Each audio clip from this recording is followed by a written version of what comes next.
Ada iman mendaki sampai kepada puncaknya. Karena ada batu kerikil, mulailah dia turun ke bawah. Ceritanya Simon Petrus. Mari kita baca ayat ke-66. Jadi kenapa Simon Petrus ini bisa sampai menyangkal Yesus? Kalau dari segi kegigihannya, mati pun dia mau mengikut Yesus. Jadi di mana kerikilnya? Makanya dia jadi tersandung. Itu yang kita coba temukan. Karena kitalah Petrus hari ini yang sungguh-sungguh hidup nekat ikut Yesus. Jadi di mana dia tersandungnya? Kok bisa seperti ini? Mari kita baca. Petrus menyangkal Yesus. Pada waktu itu Petrus masih ada di bawah, di halaman.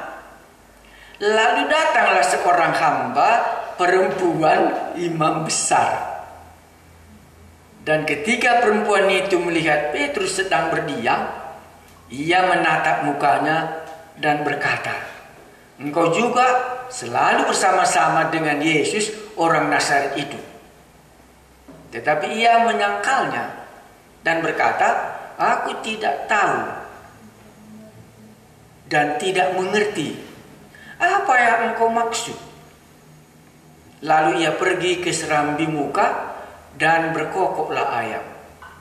Ketika hamba perempuan itu melihat Petrus lagi, berkatalah ia pula kepada orang-orang yang ada di situ, "Orang ini adalah salah seorang dari mereka."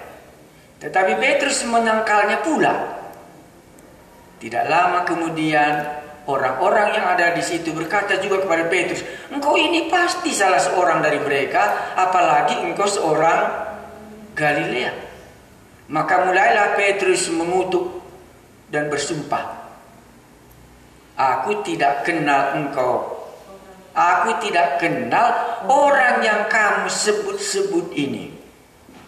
Dan pada saat itu berkokoklah ayam untuk kedua kalinya. Maka teringatlah Petrus bahwa Yesus telah berkata kepadanya, "Sebelum ayam berkokok 2 kali, engkau telah menyangkal aku 3 kali." Lalu menangislah ia terseduh-seduh. Mengapa bisa Petrus sampai menyangkal? Inilah yang kita coba lihat. Bagaimana naiknya iman Petrus sampai dia mau meninggalkan jalannya. Dan bagaimana turunnya sampai dia menghujat. Di mana tadi titik baliknya? Karena boleh kita katakan hampir setiap orang dia punya batu kerikil, membuat dia tersandung. Sesudah dia mengikuti Yesus seperti Petrus begitu berapi-apinya, meninggalkan semuanya dan ikut Yesus. Tapi akhirnya dia menyangkal. Jawabnya yang paling sederhana cuma satu. Jawabnya, karena Yesus sudah bernubuatkan tentang Petrus bahwa engkau akan menyangkal aku 3 kali. Jadi dia harus menggenapi apa yang dia sudah katakan dalam diri Simon Petrus. Ya, tapi kalau lihat dari lebih jauh, ya, makanya tidak bisa lupa sampai pasal 8 naik iman Petrus. Mulai ayat 32, mulai dia terantuk. Mari kita baca sekali lagi. Markus pasal 8, disitulah permulaan Yesus memberitahukan tentang kematiannya. Jadi pasal 8, Yesus sudah menceritakan kematiannya. Wah, cepat ya, cepat kali. Baru kita lihat, disinilah Petrusnya tersandung. Itu ayatnya yang ke-32. Hal itu kita baca 31. Kemudian mulailah Yesus mengajarkan kepada mereka. Kan dia datang mengajar ya. Selama ini belum pernah diajarkannya tentang kematiannya. bahwa anak manusia harus menanggung banyak penderitaan. Ini sehubungan dengan kedatangannya untuk melayani, ya. Itu hubungannya. Bahwa anak manusia harus menanggung banyak penderitaan dan ditolak oleh tua-tua, imam-imam kepala dan ahli-ahli Taurat, lalu dibunuh dan bangkit sesudah 3 hari. Hal itu dikatakannya dengan terus terang, berarti mengerti mereka. Tetapi Petrus menarik Yesus ke samping dan menegur dia. Maka berpalinglah Yesus dan sambil memandang murid-muridnya ia memarahi Petrus. Katanya, "Penyalah iblis, sebab engkau bukan memikirkan apa yang dipikirkan Allah, melainkan apa yang dipikirkan manusia." Di sini mulai Petrus turun karena tetap pikirannya tidak pernah berubah masuk ke dalam pikiran Allah. Dia tetap dikuasai oleh pikiran iblis yang mempengaruhi hidupnya sebelum dia mengikut Yesus. Dan Yesus mau membersihkan pikirannya ini. Nah, disinilah titik baliknya mulai menurun. Walaupun dibawa dia ke bukit gunung kemuliaan, tapi tidak bisa dia melihat apa yang ada di pikiran Allah di dalam Yesus ini. Karena anak manusia datang untuk melayani dan mengajar. Tapi tetap dalam pikiran Simon Petrus tadi, pikiran manusia. Itulah sebabnya makanya dibawanya pedangnya itu. Dia lawan orang itu karena itu pikiran manusia, menolong supaya kemesianiknya Yesus, kemesiasan Yesus menjadi raja itu bisa ditolong oleh Simon Petrus. Dia tidak melihat apa yang ada di balik semua cerita ini. Ada pikiran Allah di sini atau hanya pikiran manusia. Itu maka tadi diikutinya sampai ke rumah imam-imam itu. Apa yang sebenarnya terjadi dengan guruku ini? Sejauh yang ku kenal dia ini berkuasa. Tetapi sekarang ini sudah lain semua ceritanya. Dan nekatku mengikut Tuhan tidaklah kurang bahkan sampai mati pun aku mau mengikut Tuhan. Rupanya di sini dia terantuknya. Dia mau mengikut Tuhan dalam pikiran manusia. Makanya kemarin kita berbicara soal salib, pasti banyak orang yang tidak setuju. Karena salib itulah pikiran Allah yang sudah dinubuatkannya mulai dari kitab Nabi Yesaya. Bahkan bukan dari kitab Nabi Yesaya, dari Kejadian pasal 3. Waktu Allah memotong domba untuk membuat baju bagi Adam dan Hawa. Bahwa itu sudah ada permulaannya, bahwa Allah akan melayani manusia yang berdosa ini untuk menutupi dosanya. Waktu dia datang, didengar oleh Simon Petrus, inilah anak manusia, inilah anak domba Allah yang mengangkut dosa manusia. Tapi pikirannya tetap pikiran mesianik, orang Yahudi, bahwa raja kita akan datang dan kita lepas dari kekaisaran Romawi. Jadi kapan kita bisa pindahnya masuk ke dalam pikiran Allah? Disitulah titik baliknya Simon ini. Mulai pasal 8 sudah mulai dia curiga dalam pikirannya. Kok begini aku rupanya? Tapi dia terus juga diajar oleh Tuhan supaya nanti di kemudian hari bisa diceritakannya. Makanya sesudah saya khotbahkan kemarin, salib itu ringan. Dalam doaku, benarkah yang kukatakan itu? Kurasa benar, kupikir. Kalau memang jalan salib itu pahit, ngapain kita ikut jalan yang pahit, kupikir. Ikut saja jalan dunia. Makanya kita sudah sering dengar khotbah anak yang hilang. Tapi mungkin kita nggak sampai anak yang hilang itu permulaan memiliki pikiran manusia. Menurut pikirannya apa? Lebih enak jauh dari bapakku. Kan itu pikiran manusia. Supaya aku berdiri sendiri. Tetapi sesudah sampai di kandang babi, berubah pikirannya menjadi pikiran bapaknya sendiri. Di rumah bapakku banyak. Apa artinya itu? Di rumah bapakku banyak makanan. Di sini nanti aku mati kelaparan. Apa maksudnya itu? Masuk dia dalam pikiran bapaknya. Di sana cuma yang bisa menenangkan hatinya. Tidak bisa dibuat hatinya bersuka cita kalau lepas dari bapaknya itu sendiri. Makanya kurasa nggak salah aku. Jadi waktu ku analisa khotbah-khotbah yang sudah ku dengar, aku kan bisa seringkali membandingkan. Kurasa enggaknya terlalu pas bagi orang memikul salib itu berat, kupikir. Karena salib itu adalah kehendak Allah. Kalau tahu kita kehendak Allah, bukankah itu jauh lebih baik? Katakan sajalah kita mengatakan Abraham memikul salib. Di mana Abraham memikul salib? Waktu Allah meminta, persembahkanlah Isa.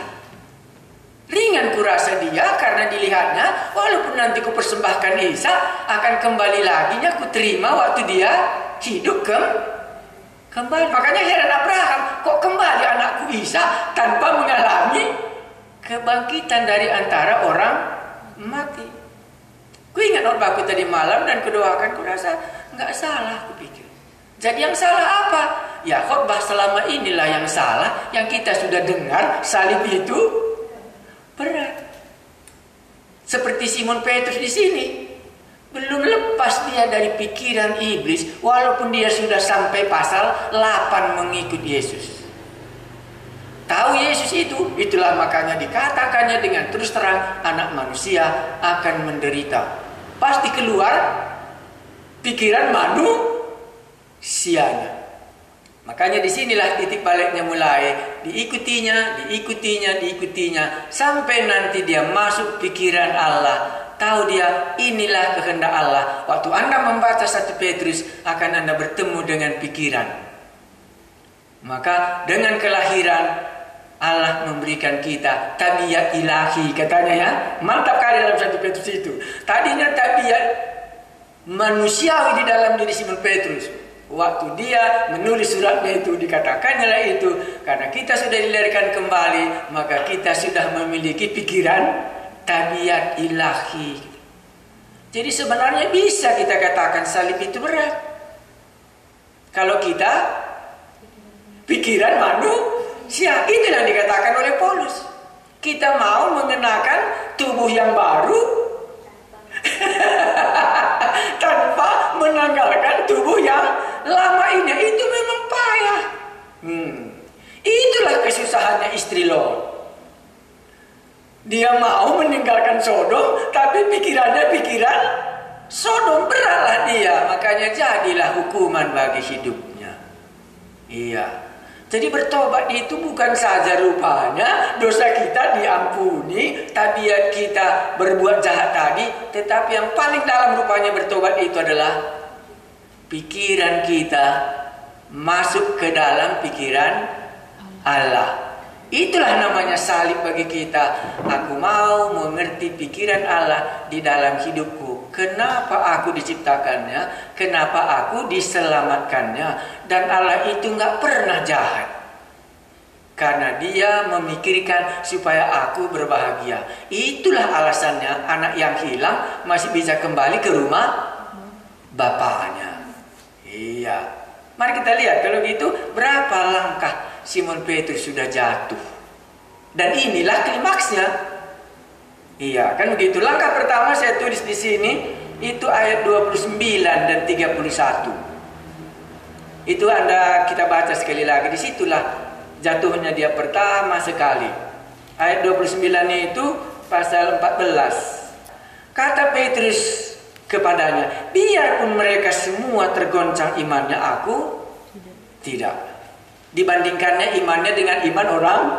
Kalau kita mengikut Tuhan begini kan susah. Kalau kita membandingkan, kita mengikut Tuhan dan orang lain. Orang lain, oh begitu ya, aku kok begini, ya susah lah, itu pikiran manusia. Ya baru 31 kurasa. Tetapi dengan lebih bersungguh-sungguh. Apa bersungguh-sungguh? Petrus berkata, sekalipun aku harus mati bersama-sama engkau, aku takkan menyangkal engkau. Semua yang lain pun berkata demikian juga. Kalau dia sudah mau mati untuk Tuhan, kenapakah bisa jatuh imannya? Makanya jawabnya tadi, mati bersama Tuhan mau dia asal pikirannya jalan. Jangan pikiran Allah itu. Maka kalau kita nanti baca dalam semua jawabnya ini mengarah kepada pikirannya semua. Kita juga bisa mau mengikuti Yesus, mati sampai mengikuti Yesus, tapi konsep kita yang berjalan. Dan sekarang konsep Petrus nggak berjalan lagi.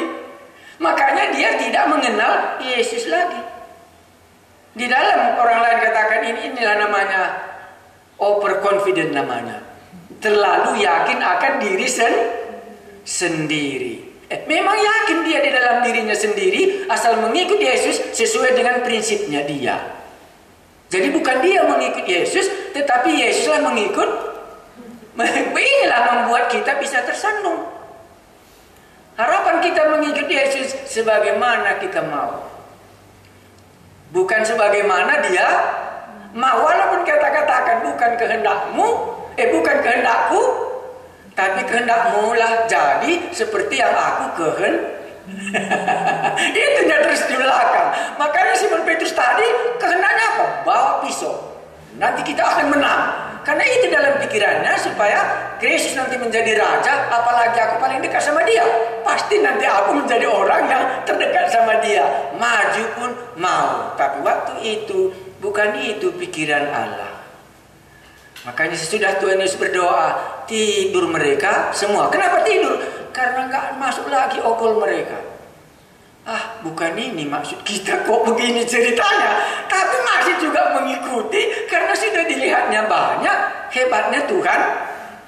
Kita juga bisa. Kita melihat bagaimana Yesus memberkati kita, bagaimana Yesus mengampuni dosa kita, bagaimana Tuhan menjawab doa kita. Kita bisa ikut. Tetapi ikutnya di mana? Kalau sesuai dengan cakap karutan dulu, adi ogol kue lah herdalan, mati pila bodali.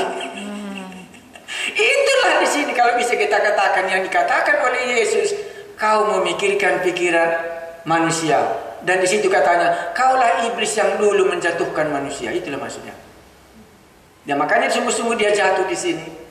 Nanti bisa kita baca kejatuhannya satu demi satu. Iya, banyak orang Kristen ikut Yesus kalau jalanlah ogolnya. Semua dia mau korbankan untuk Yesus. Semua mau dia berikan. Asal ogolnya jalan. Tapi kalau ogolnya Allah berjalan, itulah dia mulai tersandung. Kok nggak sampai ya pikirnya. Nah inilah kita koreksi supaya jangan kita jatuh. Kalau penyerahan baik. Penyerahan yang mana yang baik? Penyerahan seperti Yesus menyerahkan dirinya, bukan ogolnya. Makanya waktu ditanyai dia, diam dia. Kenapa guruku ini diam? Sekali pun gak dijawabnya. Coba dijawabnya. Nanti langsung mereka ini semua mundur. Diam dia. Makanya Simon Petrus, nanti kalau kamu membaca suratnya, dalam 1 Petrus pasal 2, dituliskannya pengalaman waktu Yesus diam. Enggak membela. Kan diharapnya, sekali inilah dia akan membela. Aku siap di belakang. Malahan sudah diperbaiki apa yang dia sudah buat. Ambil lagi kuping orang itu. Oh begini rupanya. Maka diperhatikannya. Tetapi dia masih hidup dalam dagingnya waktu dia mulai mengikuti Yesus. Iya, itulah salah satu kesungguhannya dia seolah-olah tidak berguna karena tidak masuk pikiran Allah. Nekat kita mengikuti Yesus bisa. Ayat 2. Anda jumpa lagi ayat 37 dan 40 ya. Itu Anda ingat waktu berdoa ya. Dia tidak berdoa lagi ya. Padahal Tuhan Yesus katakan, berdoalah supaya kamu jangan jatuh ke dalam pencobaan. Itulah yang Yesus buat. Sehingga Yesus tidak meninggalkan jalan salib. Yesus tidak jatuh ke dalam pencobaan. Karena dia berdoa mencari apa yang Bapaknya kehendaki. Mereka ini nggak mau lagi mencari kehendak Allah, maka tidur dia karena dia sudah punya konsep sendiri. Maka nggak tahu lagi dia apa yang mau dikatakan. Jatuh dia karena dia tidak berdoa, tidak masuk dia ke dalam kehendak Allah dalam hidupnya. Jadi bukan doa itu membuat kita kuat. Jadi apa, Pak? Doa itu mengarahkan pikiran kita kepada pikiran Allah. Kan itu yang didoakan oleh Yesus. Bukan kehendakku. Tahu dia Allah itu tidak ada yang mustahil bagi dia.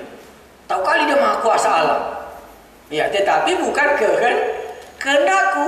Maka kehendakmu lah jadi. Sesudah selesai berdoa, apa dikatakannya? Cukuplah, katanya ya. Marilah kita pergi. Anak manusia akan diserahkan ke dalam tangan orang berdosa. Mereka tidak mau berdoa mencari kehendak Allah dalam kesulitan itu. Jadi berdoa dia di sini, kalau kita tidak mau tersandung dalam pikiran manusia kita, ikutilah apa yang Allah kehendaki. Kami belum sampai pengalaman kami seperti itu mengikuti Yesus. Yo, mana tahu ke surga pun nggak masuk Anda kalau begitu. Iya kan, itu maksudku. Iya, kami cuma tahu Pak mengucap syukur, ada makanan dan minuman. Tapi apa yang dimaksudkan Allah kehendaknya dalam diriku nggak tahu aku. Nah itu nggak bisa. Berarti Anda masih hidup di dalam pikiran manusia. Sekarang pertobatan itu masuk ke dalam pikiran Allah, mengurus diri kita bahwa di dalam Dialah aku menemukan kepuasan dalam hidup ini. Berbahagialah orang yang dosanya diampuni, kan hebat. Iya, tapi waktu dosa kita diampuni masih bisa kita lihat orang itu juga berbahagia, walaupun dosanya tidak. Inilah pikiran manusia seperti tadi. Dibandingkannya, walaupun orang ini mundur semua, aku tidak, katanya. Sampai mati pun aku mau ngikut kamu, katanya. Bukannya itu yang dimaksudkan oleh Yesus di sini. Pikiranmu itu masukkah di dalam pikiranku? Aku memikirkan apa yang dipikirkan Allah untuk menyelamatkan dunia ini. Nah, jadi kalau kamu tanya, kalau begini COVID-19 Pak, secara garis besar Alkitab kita, apa yang sebenarnya kita harus tahu? Satu, bisa kita katakan kesengsaraan. Bisa kita katakan sudah diambil Tuhan sebagian kebahagiaan di bumi, sehingga tidak bebas lagi orang berkeliaran dari satu tempat ke tempat lain dalam waktu yang singkat ini.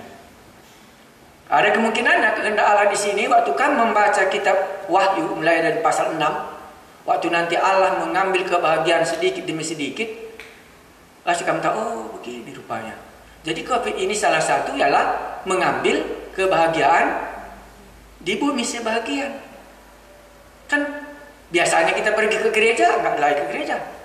Makanya sekarang juga nggak usah pun ada baju baru kan nggak apa-apa, karena nggak lagi pergi ke gereja. Kalau di rumah sajanya ngapain pakai baju baru kebaktian? Kan ke gerejanya perlu pakai baju, kan itu kesenangan.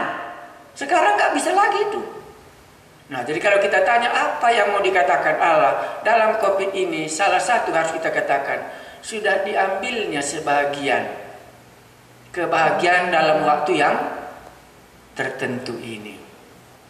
Ya, memang itulah yang harus kita terima. Tapi apakah kehendak Allah lebih dalam daripada itu? Nah, itu lain lagi nanti. Itu lebih jauh lagi. Membuat kita berkata apa? Kalau Tuhan kehendaki, besok kalau bisa kami beribadah. Kita sudah diajar tidak menentu hari Minggu rupanya. Biasanya asal hari Minggu mesti ada kesempatan untuk diajar lagi kita. Walaupun nanti pada suatu hari tidak ada lagi hari Minggu, tidak ada lagi hari Senin, cuma kerja kita beribadah. Iya. Baik, mari kita lanjutkan. Sudah dua, kenapa dia jatuh ya? Tapi mulai kerikilnya tadi di waktu ayat 31 dan 32. Kita nanti masing-masing akan genap seperti Petrus ini. Di mana batu kerikil kita, sifat manusia kita, disitulah kita jatuh karena kita tidak masuk ke dalam pikiran Allah. Ya, walaupun kita masih dihormati, melihat kemuliaan Allah, melihat kesembuhannya, tapi titik yang tadinya membuat persoalan. Ya, jadi kenapa Tuhan tunjukkan sama Petrus, walaupun sudah pasal 8 dia sudah jatuh, supaya nanti waktu dia kuat kembali, kan itu dikatakan Tuhan ya. Iya, ya, kalau engkau nanti sudah kuat, kuatkanlah saudara-saudaramu yang lain. Nah, jadi itulah makanya orang senang baca surat Simon Petrus, karena tabiatnya seperti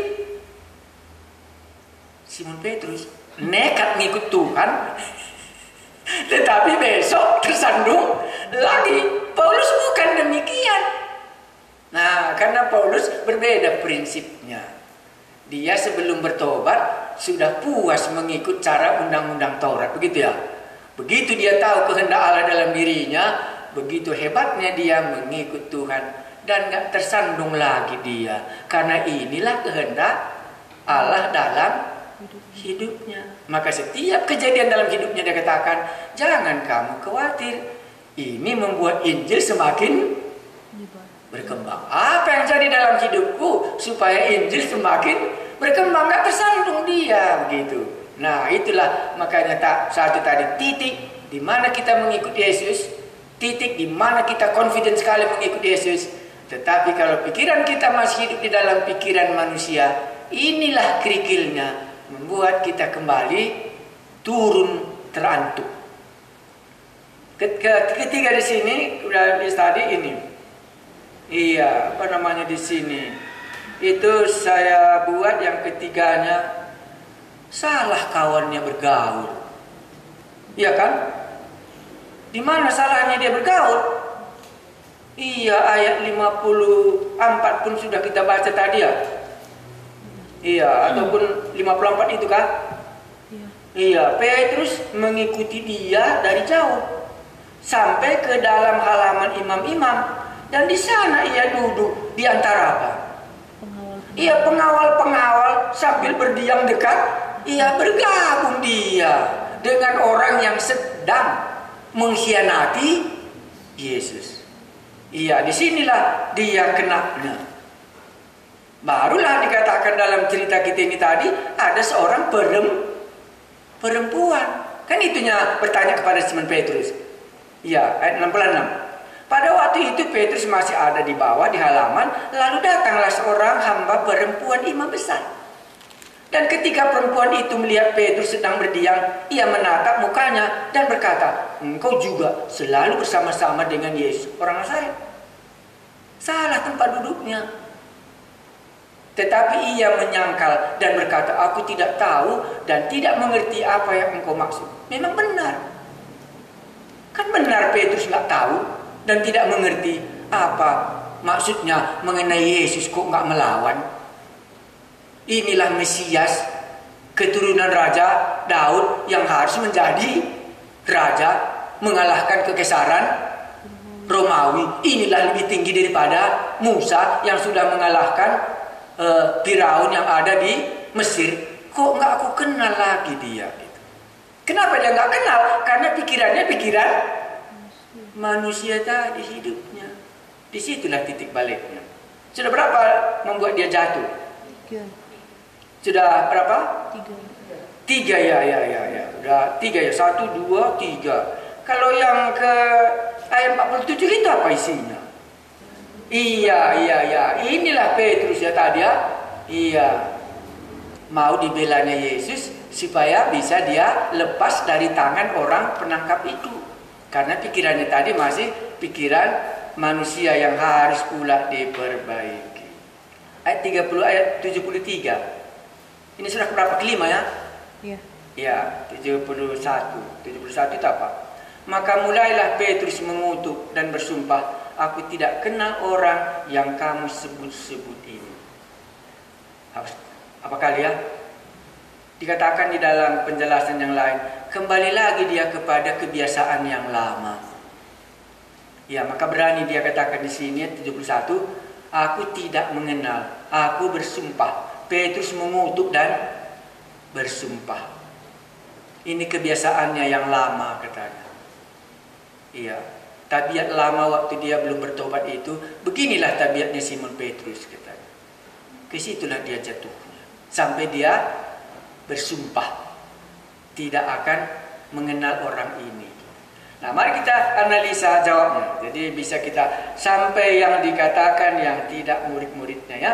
Iya, jadi bisa juga Judas, bisa juga murid-murid meninggalkan dia, dan juga bisa kita lihat semua Petrus juga sudah terjadi dalam hidupnya. Jadi Anda bisa mengkhotbahkan ini.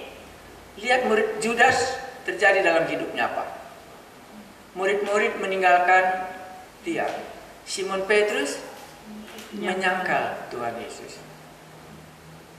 Kita semua nanti bisa hal ini terjadi. Apa yang terjadi dalam hidup kita? Kita nanti akan menjadi sama. Dalam hal apa kita tersandung mengikut Yesus? Petrus begitu hebatnya, tetapi tersandung dia karena dia tidak masuk ke dalam pikiran Allah. Jadi bertobat itu maksudnya apa, Pak? Supaya masuk surga? Jawabnya apa? Supaya masuk pikiran Allah kepada pikiran manusia, bukan supaya ke surga kita. Itu kan hasil pengorbanannya, itu kan usahanya Allah. Tapi usaha kita supaya pikiran kita masuk ke dalam pikiran manusia. Carilah dahulu kerajaan Allah, kan itu kita sudah tahu. Dan kebenarannya, maka yang lain akan ditambahkan. Pikiran Allah tadi maunya yang kita dulukan di dalam pikiran kita. Maka datanglah nanti akan kerajaan Allah. Bukankah nanti kerajaan Allah akan datang? Pasti datang. Makanya dia sudah katakan tadi, duduk di sebelah kanan Allah. Sudah jadi itu. Tapi bukan hari ini, pada waktu Allah mau memberikannya. Tetapi Simon Petrus mau mengambilnya pada waktu ini, karena inilah pikiran manusia. Nah, itulah hebatnya di sini.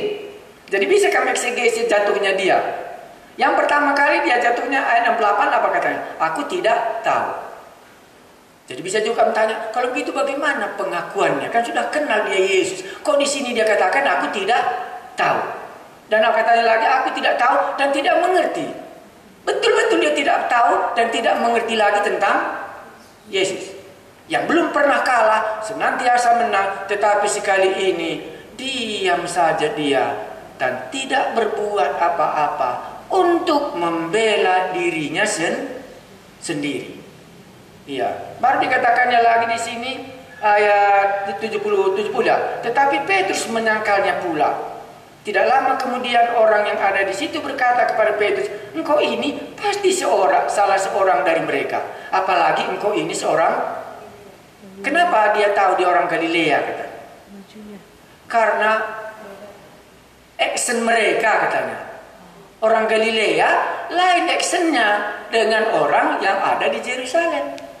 Makanya waktu mereka ini turunnya hari raya Pentakosta, mereka langsung tahu semua, ini orang Galilea kata mereka kan. Tapi kok dia ngomong dalam bahasa kita sendiri tentang perbuatan Allah. Makanya kalau kita dengar aksennya bahasa Indonesia di Jakarta, oh tahu kita, oh ini pasti orang di sekitar keliling Danau Toba ini katanya. Iya, mengapa kau begitu katanya kan? Langsung orang tahu ini logat bahasanya dari karena semua kita ini punya keadaan yang bisa kita terka gitu. Mereka ini tahu ini orang Galilea dari bahasa yang dia dengar mereka. Nah, engkau pasti. Maka mulailah Petrus mengutuk dan bersumpah. Hebat ya. Aku apa kata lagi di sini? Mengutuk. Engkau pasti. Aku tidak kenal orang yang kamu sebut-sebut itu. Memang dia tidak kenal. Yang dikenalnya yang mana? Yang semuanya menurut ukuran manusia. Walaupun dia sudah katakan anak manusia berkuasa mengampuni dosa. Ya, memang begitulah dia berkuasa mengampuni dosa. Tapi dia tidak tahu bahwa pengampunan dosa harus ada penumpahan darah. Disitulah mereka tadi saya bilang tersandung itu. Maka kita nanti kalau Roh Kudus berbicara, ini pikiran manusia kamu. Kalau kau lanjutkan sampai nanti ke klimaksnya, tersandung kau nanti ini. Karena kehendak Allah bukan begini. Kenapa kamu lanjutkan caramu berpikir mengikut Tuhan demikian? Kita ini bisa. Karena Roh Allah kan bisa berbicara kepada kita. Cara pikiranmu ini belum pikiran Allah. Kamu tidak mengikuti jalan salib yang Tuhan kehendaki dalam hidupmu yang sudah menyelamatkan. Nanti kamu menjadi tersandung pada harinya. Nah, barulah ditutup ayat 372. Dan pada saat itu berkokoklah ayam untuk kedua kalinya. Maka teringatlah Petrus. Ini enak ya. Maka semua yang dihotbahkan Allah, dihotbahkan Tuhan Yesus, diingat Simon Petrus, apa yang dikatakannya sudah terjadi. Dan itulah nanti kalau Anda membaca dalam 1 Petrus tulisannya, ini jangan lupa backgroundnya Simon Petrus. Apa yang diingatnya. Maka diungkapkan adalah Barang siapa yang bertahan sampai kepada kesudahannya, kesusahan ini menambahkan ini, tambahkanlah imanmu, tambahkanlah. Karena ada pertumbuhan imannya Simon Petrus. Nah, teringatlah Petrus bahwa Yesus telah berkata kepadanya. Mana tahu nanti Roh Kudus berkata kepada kita, inilah pikiran manusia. Tersandung kau nanti kalau engkau melanjutkan pikiran ini kalau dipupuk. Dan Roh Kudus sudah mengatakannya. Waktu tersandung, benar Tuhan, sudah terjadi. Barulah dikatakan di sini enaknya bahwa Yesus telah berkata kepadanya, sebelum ayam berkokok 2 kali, engkau telah menyangkal aku 3 kali. Lalu menangislah ia terseduh-seduh. Kenapa? Kenapa dia menangis? Iya, karena sudah sadar semua yang dikatakan Yesus sudah terjadi dalam hidupku. Aku yang tidak mau mendengarkan dia. Itu membuat dia jatuh yang terakhir. Semua kita sama. Karena dia tidak mendengarkannya, menangislah dia terseduh-seduh. Tapi kita langsung ingat, karena Yesus sudah berdoa bagi dia, tangisan terseduhnya itu nanti bangkitlah dia pada hari raya Pentakosta. Khotbahlah dia sesudah Roh Kudus turun. Tabiat kemanusiaannya hilang. Anda nanti jumpa itu pasal 4. Mana lebih baik? Taat kepadamu daripada taat kepada Allah. Itu maksudnya di situ. Taat kepada Allah itu masuk pikiran manusia sudah kebuang. Tetapi sekarang masuk ke dalam pikiran Allah. Dan tidak mungkin kami tidak berkata-kata.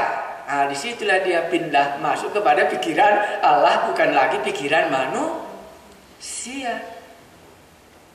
Sudah bisa kita lihat di mana kita terbatu kerikil kita masing-masing. Iya. Jemaat kami yang di rumah apa kerikil dulu sebentar lagi.